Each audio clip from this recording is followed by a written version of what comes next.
vois que quand même nous avons presque 45 minutes, voire une heure de retard sur notre agenda.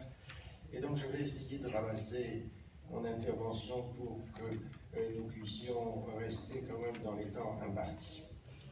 Alors, et avant bien sûr de commencer, je voudrais remercier d'avoir organisé ce forum sur la lutte contre le terrorisme, parce que je pense que c'est vraiment la question qui va nous occuper, et bien sûr en Europe, mais je pense aussi dans le monde pendant les prochaines années, et que la contribution est toujours intéressante à suivre et à analyser. Alors, comme l'a dit le président, j'ai été envoyé au Yémen pour essayer d'accompagner la démocratisation du Yémen en tant que constitutionnaliste. Mon projet s'appelait l'aide à la démocratisation du Yémen. Et j'étais là-bas pendant 2 ans, entre 2012 et 2014. Mon projet, c'était donc montrer que le droit peut et doit réguler la violence dans les sociétés en organisant un pouvoir et leur équilibre. Et c'est vrai que j'ai pu rencontrer au cours de ces 2 ans, et notamment au cours de la période de la conférence de dialogue national, 10 mois quand même de dialogue, je rencontrais quotidiennement tous les intervenants dans cette conférence de toutes les tendances. Et nous avons commencé, notamment en groupe de travail que je suivais particulièrement sur la construction de l'État, à discuter sur les éléments nécessaires pour accompagner la démocratisation du Yémen. Je me suis très vite aperçu, néanmoins, qu'il y avait des personnes qui acceptaient bien sûr de concevoir le droit tel que je voulais indiquer, pouvoir réguler la violence dans une société, mais que d'autres pensaient, j'allais dire, la démocratie en termes très binaires.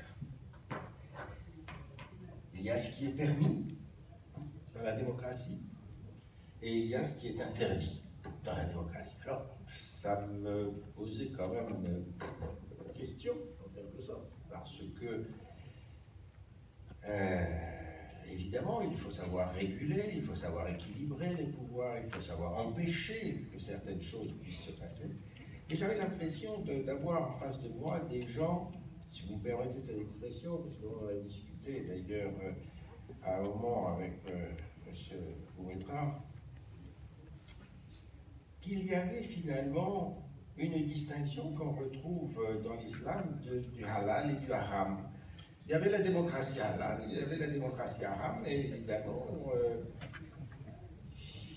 il y avait ceux qui voulaient imposer leur qualité de la démocratie. Et j'ai pu très vite apercevoir que il y avait une forme de manipulation organisée par un parti particulièrement, représentant principalement les frères musulmans, donc au Yémen, principalement le parti al-Islam, qui voulait évidemment essayer de s'approprier certains aspects du droit pour imposer leur propre vision de la politique. Et là, je me suis dit que le problème allait être très très difficile, car c'est une façon d'aborder le droit au travers d'une forme de grille de lecture, d'un filtre. On a pu entendre, par exemple, le président Morsi dire en Égypte, dire que le Coran est notre constitution. Et quand même, je me suis penché un petit peu là-dessus en me disant, c'est étonnant, la phrase utilisée, c'est Dieu est notre voix, le prophète est notre chef, le Coran est notre constitution, le djihad est notre but, le martyr notre espérance. Alors je me suis dit qu'en effet, quand vous avez des gens qui adoptent un tel biais pour aborder la réforme démocratique, la réforme constitutionnelle, on va très vite se trouver devant une impasse. Parce que, à la fois, le droit ne peut pas prendre en considération ce genre de principe, puisque normalement, cela doit représenter l'ensemble de la population. Au Yémen, il y avait une population variée. Il y avait quand même une majorité, c'est vrai, 60% environ, 70% de sunnites chaféites, mais il y avait aussi une minorité quand même, certains disent 30, d'autres 40, 35, 40%, on ne sait pas exactement d'ailleurs, mais qui sont zaïdites, donc chiites. Et que, en discutant avec certains, on s'apercevait que leur conception de la démocratie, c'était leur conception religieuse d'un certain équilibre démocratique et d'un certain pouvoir démocratique. Ils excluaient finalement, au Yémen, disons, un gros tiers de la population. Et d'ailleurs, on a vu d'une certaine manière ce qui est arrivé. C'est que ce processus de dialogue national, qui s'est perdu dans des méandres sur lesquels je ne reviendrai pas, et sur lesquels d'ailleurs l'ONU porte une lourde responsabilité, à mon avis, on est arrivé à un phénomène de blocage, de refus même de la part de certains de vouloir accepter une réalité sur le terrain, d'y avoir partagé le pouvoir. Parce que c'est ça la démocratie, c'est partager le pouvoir. Là, il y avait, non, nous concevons des phénomènes démocratiques, nous allons partager le pouvoir, mais entre nous. J'ai eu, en effet, beaucoup de mal à, j'allais dire, continuer mon expertise. J'essayais évidemment, d'apporter des réponses techniques, juridiques, à mes contradicteurs, aux personnes que je pouvais voir, et je me suis vraiment heurté parfois à un véritable mur, car pour certains, les plus évolués pouvaient comprendre qu'il pouvait y avoir éventuellement des arrangements, mais pour d'autres, on rentrait dans la discussion au-delà d'une certaine limite, dans de l'interdit. Et dans de l'interdit, pour eux, ça voulait dire, j'allais dire presque un danger physique. Parce que s'ils étaient traités de mécréants, parce qu'ils transgressaient une certaine limite imposée par ce qu'on leur disait de la religion, ils rentraient dans quelque chose qui devenait dangereux pour eux. J'ai pu avoir une autre expérience au début des années 90 en Bulgarie. Et je suis resté 4 ans comme conseiller du nouveau président élu en Bulgarie.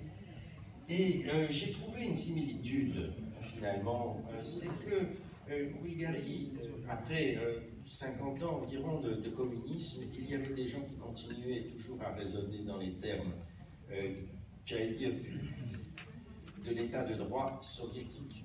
C'est quelque chose de très particulier. Ce n'est pas l'état de droit, j'allais dire, libéral. On peut parler, on discute, on utilise les mêmes termes, mais il y en a certains qui ne veulent pas aller au-delà d'une certaine limite qui était finalement l'état de droit, entre guillemets, communiste. Et je me retrouvais 20 ans après dans un autre pays, le Yémen, où je retrouvais des gens qui ne voulaient pas passer une certaine limite dans la discussion parce qu'ils n'arrivaient même pas à le concevoir, tellement ils étaient enfermés parfois dans leur bulle. En Bulgarie, dans les Balkans, vous aviez une bulle idéologique communiste. Au Yémen, vous avez une bulle religieuse qui empêche de vouloir évoluer vers autre chose. Alors j'ai essayé de faire tout un travail de pédagogie avec des amis comme Bachar, comme Jamal évidemment, que je connaissais sur place. Je me suis dit que ça serait très difficile de pouvoir aboutir à quelque chose de concret. Et d'ailleurs, la façon dont l'ONU s'est chargée de rédiger une constitution qui est un copier-coller de la constitution américaine comme projet de constitution pour le Yémen est une aberration de vouloir plaquer absolument des institutions étrangères. Mais, et je voudrais peut-être conclure là-dessus pour rester dans les temps, puisqu'il est 55, que l'éducation est quelque chose d'essentiel dans le phénomène de l'apprentissage démocratique. Le Yémen a environ 70 à 80% de gens analphabètes, donc des gens qui ne savent ni lire ni écrire, des gens qui sont très souvent dans les campagnes, donc qui n'ont aucun accès à les techniques modernes de communication, télévision, voire même radio.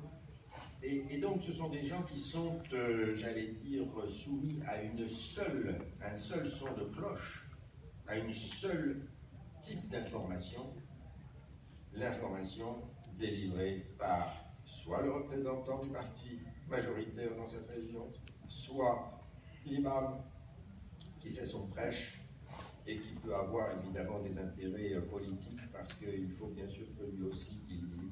Et je me suis dit que finalement, s'il y avait une chose essentielle pour faire aboutir l'état de droit, pour faire aboutir l'évolution démocratique, c'est un processus. En France, nous avons mis plus de 2 siècles pour trouver un équilibre démocratique, un équilibre juridique. On voudrait que certains pays puissent, comme on dit en anglais, overnight, avoir immédiatement une constitution démocratique et un mode de vie démocratique. Ça va être très difficile. Mais donc, s'il y a une chose qui me paraît essentielle, c'est l'éducation des populations. Et que rien n'aboutira si vous n'avez pas la volonté d'instruire les populations, leur apprendre à lire, à écrire, et surtout leur permettre d'avoir et finalement d'exercer leurs droits de citoyens. Le pire, c'est que dans beaucoup de pays, les autorités religieuses ne veulent surtout pas que les gens deviennent des citoyens, au sens où nous l'entendons, nous, en Occident. Donc des gens qui sont capables de réfléchir et ensuite d'émettre un choix. Je terminerai là-dessus pour dire que s'il y a une proposition pour combattre le terrorisme dans un certain nombre de pays du Moyen-Orient, cela passera par une longue période d'apprentissage, une longue période d'enseignement de la culture aux populations locales. Voilà, je vous remercie.